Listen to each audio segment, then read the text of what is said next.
জুম্মা নামাজ পঢ়িবলৈ নিদিলে উভতাই পঠিয়ালে প্ৰশাসনে। কালি ৰাতিয়ে নিউজ পাইছোঁ আমাৰ চিএম ছাৰে নামাজ পঢ়িব সোমাই দিছে না। এতিয়া গাঁতবিলাক যাবা নেদে, কিবা ইহঁতক বা কাই কৈছে কিবা কৈছে, আমাকতো সোমাব দিব লাগিব, আমি নামাজ পঢ়িম। ঘৰ নাই বাৰী নাই ক'ত থাকিম, নামাজ পঢ়িবলৈ নিদিলে।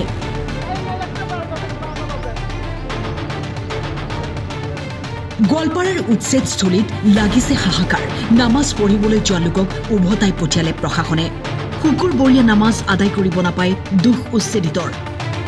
আমাক ঘৰ খালী কৰিবলৈ দিছে, কৰিছো, চৰকাৰৰ আদেশ মানিছো, সকলো কথাই শুনিছো, কিন্তু নামাজ কিয় পঢ়িবলৈ নিদিলে? আজি মুখ্যমন্ত্ৰী নিজে কৈছে যে নামাজৰ কাৰণে আমি ভাঙাটো বন্ধ কৰিম। আমিতো নামাজ পঢ়িম আজি না। আজিওতো এটা মছজিদ আমাৰ বাপ দাদালৈ গোটে থাকি গৈছে।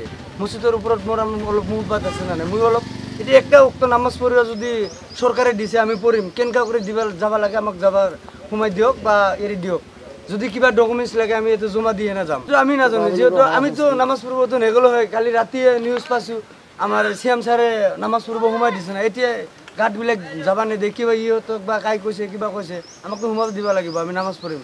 চৰকাৰৰ আদেশটো আমি মানি আছোঁ না, ফাৰ্ষ্টৰ পৰা মানি আছোঁ। 10 তাৰিখৰ আগত খালী কৰি দিব কৈছে, আমি খালী কৰি দিছোঁ। ঘৰ দৰ ভাঙাই চাঙাই বেলেগত থৈ দিছোঁ, ঘৰ নাই বাৰী নাই ক'ত থাকিম, তথাপিও আমি এৰি দিছোঁ। মুখ্যমন্ত্ৰী ছাৰে এৰি দিব কৈছোঁ, আৰু আজি মুখ্যমন্ত্ৰী ছাৰে নিজেও কৈছে নামাজ পঢ়িব সোমাই দিম, আমি নামাজ পঢ়িব আহিছোঁ, আমাক নামাজ পঢ়ি দিব লাগিব। ছাৰ নিজে কৈছে আমি যিহেতু নামাজ পঢ়িবৰ কাৰণে সোমাই দিছোঁ, যিহেতু আজি উচ্ছেদ আছিল না, বিশাল একটা উচ্ছেদ আছিল ইফালে, যিহেতু নামাজ পঢ়িবৰ কাৰণে সোমাই দিছে, আমি নামাজ পঢ়িম। এতিয়া গাঁতগিলা যাবা নেদে, যদি কিবা কৰি যাবা দিয়ে আমাক ভাল আছিল, আৰু দিবা লাগছিল। আমাৰ ইফালে চবফালে আটকে দিছে। নামাজ আদায় কৰিবলৈ যোৱা সকলক উভতাই পঠিয়ালে। আঁৰি দিয়া হৈছে ৰাজহুৱা জাননী। কৈ আছোঁ মানে এইটো মছজিদ, এই বেৰিকেডটোৰ লগতে মছজিদ, তাৰ আগত যাব দিয়া। তেওঁলোকেহে জানে কিয় যাব দিয়া নাই, মানে পুলিচে প্ৰশাসনে যাব দিয়া নাই। নামাজ পঢ়িতো দিব লাগিছিলে, কিন্তু এখন দিব নিদিলে এটা ঘূৰি যাব লাগিছিল। আৰু মাত্ৰ কেইটামান ঘণ্টা, কাইলৈ সূৰ্যোদয়ৰ পিছতেই আৰম্ভ হ'ব উচ্ছেদ অভিযান। আজি মুখ্যমন্ত্ৰী নিজে কৈছে যে নামাজৰ কাৰণে আমি ভাঙাটো বন্ধ কৰিম, আমিতো নামাজ পঢ়িম আজি না। আজিওতো এটা মছজিদ আমাৰ বাপ দাদালৈ গোটে থাকি গৈছে। মছজিদৰ ওপৰত মোৰ অলপ মুহবাত আছে না নাই, মই অলপ এতিয়া একটা উক্ত নামাজ পঢ়িব যদি চৰকাৰে দিছে আমি পঢ়িম, কেনেকা কৰি দিব যাব লাগে আমাক যাবাৰ সোমাই দিয়ক বা এৰি দিয়ক।